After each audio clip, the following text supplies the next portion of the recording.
สบายดีพี่น้องสวัสดีจ้าสบายดีพี่น้องโอ้แม่ก็โมแต่เขาไปนั่นอยู่น้ำหนองมุกทางนี้พอ3พอลูกเขากลัวพี่น้อง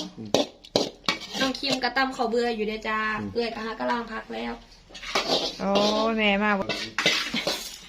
ตำเขาเบื่อกับทั้งคิมหูทั้งตาพี่น้องก้มได้นั่นลูกกระจ้ามนะลูกแล้วพอบอกเลย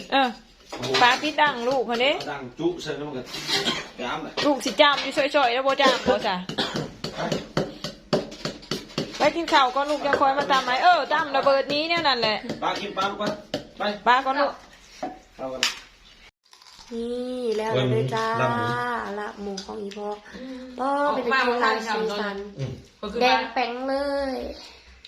แซ่บเลยแซ่บอ่ะแซ่บมากมาจ้ามากินข้าวแรงน้ำกันจ้า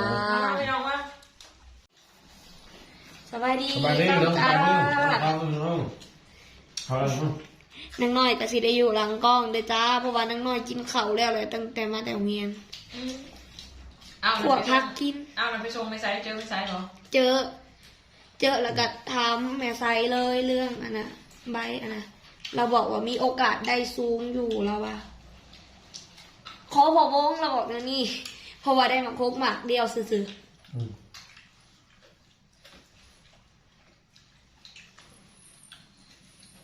พอวงเป็นคนแบบอนุมัติเอียงอะนะเราบอกให้มาแอนกับพอวงบัดเซ็งแล้วใช่ปะ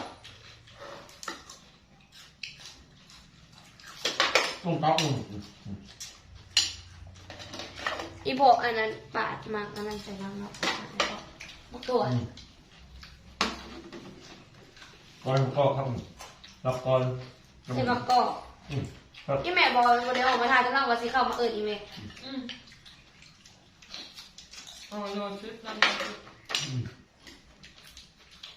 เอาเครื่องไปส่งในบ้านผ้าหรอบอกฮะตัวเอาเครื่องไปส่งในบ้านผ้าหรอบอกของแม่เนาะปูข้าวคำเนี่ยมาสุดหนากับอันเห็ดหน้าเท้าเห็ดหน้าไหวให้บันหน้าแล้วจังเลยพอเกี่ยวเขาแล้วพักพอเกี่ยวเขาแล้วมาเกี่ยวเขาแล้วกับเมื่อน้ำมากิน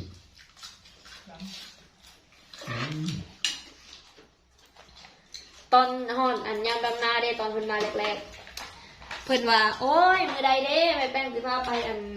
สวงอันน่ะพอวงเพิ่นว่าอยากไปดำนาซอยเขาเกี่ยวเขาบ่บ่ผิดโอเคมันเช้าให้ข้าวมันไปเกี่ยวเขาช่วยพวกมันโซ่ท้าของเขาแรงของเรามือเช้านี้เหรอวะเพิ่นอยากลงไปลิสวนพอวงเพิ่นว่าคือสิม่วนเพิ่นว่าหนาวนี่ว่าไปตายไป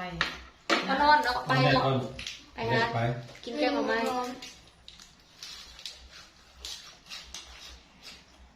แต่บอกดึงขึ้นแน่ขอเสือนะหันหายแห้งดึงลงอะไรนะไปพัดหมอตรงที่ว่ามันนอนก็นะฮะนอนรถหนักไปอาบน้ำนอนหมอนตัวนึงที่เขาบริษัทนะแม่จ้ะหมอต้มน้ำตัวหน่อยนี่เพราะว่าไฟใหม่เลยไม่ใช่ไฟใหม่เนี่ยจังวอนะไฟก่อนทางใน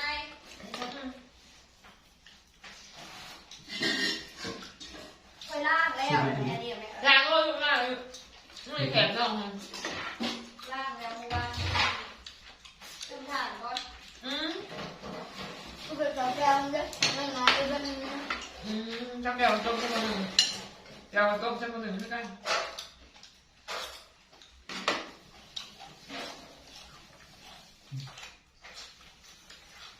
แก้วยังไรทองใส่อั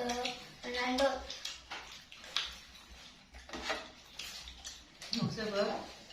ผัดสลัดตรงนี้ผัดเนาะทองใส่มือเป็นย่ำกินทองใส่เราจะมาเรื่องมันบอกต้องสร้างเลยต้องจะอ่านแล้วกับอ่านไปเรื่อยแบบนั้น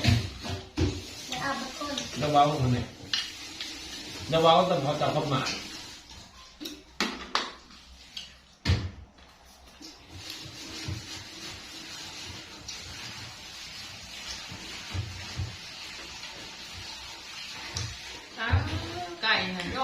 เลย แพงมั้งแพงมั้งอาหารแพงย่างแพง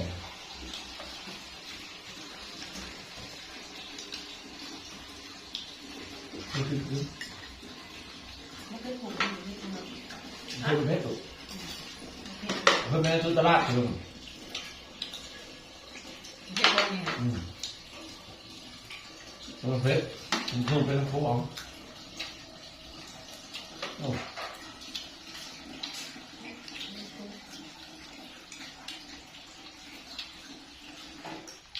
จานมันจะติดอยู่ไหน การเลย การทำที่เนี่ย เนี่ย มันจะลูกปลูกไง ป้าขอถิ่มไปทางนี้เรียบร้อย ฮะ ถิ่มไปทางนี้เรียบร้อย การเป็นไง การไม่ได้หรอก การมันการตัวใด การทางหก การมันการ บ่ได้ลงกันบ่พอ อ้าว ก็ใช่มันก็คักเนาะสมม พอ ติ บ่ ว่า ได้ลงน้ำมันอยู่นี่ยังไงอันนั้นเบิดได้เขาไปเลย ยังอยู่ อย่าลืมอยู่เลย จะ อืม สา ตาม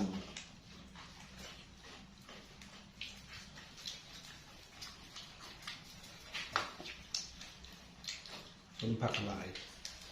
ลายแพงก็ต้องแพงมันหลายแพงมันมีคือแพงแล้วถ้ามันบ่มีโอ้ย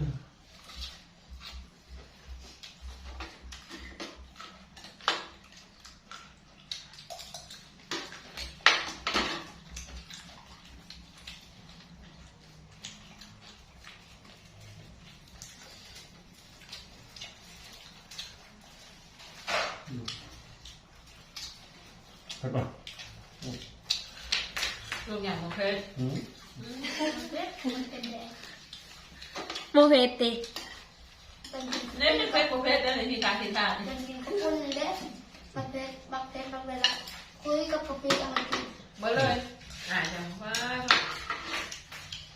เนี่ยเป็นอย่างเต้นดองๆนะไอ้สอง ที่รถบ้านความทางของเรา เด็ดเลยแหละเด็กเป็นเลย รถบ้านก่อนความทางยอดเรียมก้อนข้างหน้าข้างหลังมือไปเนาะ จะจอดให้เอื้อยลงก่อนเหรอไปทำกัน บางมือก็จอดบางมือก็ไม่ได้จอดคิมก็กล้าเขาหอมแม่เอ้ย ได้มือ คำเนี่ย แต่เดี๋ยวน้ำไปมุ่งนี่ซ้ำนี่มือนานแล้วเดี๋ยวต้องกลัวอาหารอีก กับไปมือเช้านี่กะไม่หรอกมันของคิมเด็ก เอามือเริ่มน้ำเริ่ม 8 โมงซูนๆก็ตีแต่งประมาณ8 โมงหา6 นาทีอาจารย์ก็ลงบางอาจาร แต่ ย์ จอด7:30นะแห่เละมันจะ7:30กำลังทางหมดเขา มือเช้านี่ค่อยค้างไว้แต่6 โมงมือใด โอ้ไม่ดูก็มันลืมผมมันจะลุกลงอยู่ เอาก็มีแต่มื้อนั้นนั่นแหละตื่นสายนะก็7 โมง00มันแม่น ทาง 7 โม ไป ง เจอน้องจูงแขน มันมีรถโคราชเลย เอาละ ลูกคอยไป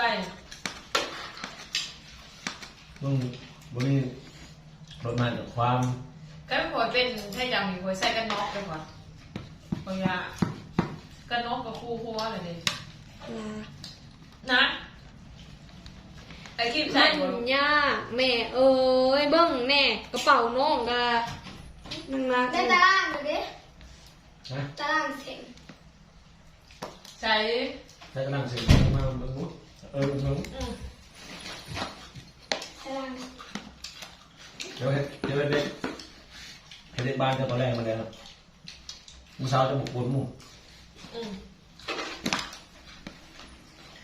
มาวิ เร็ว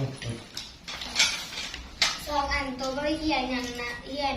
ภาษาลาวอ่านด้วยภาษาลาว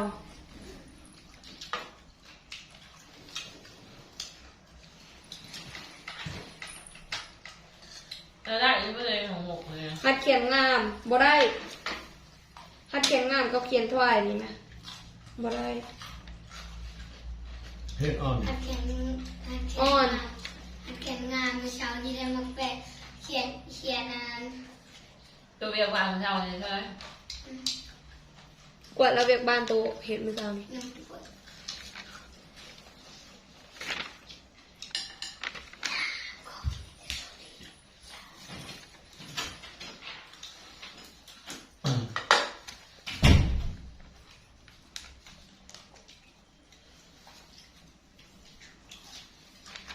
เอาทีนี้การบ้านพี่ละน้องก่อนนะพี่น้องเนอะขอขอบคุณขอบใจนะพี่น้องเลย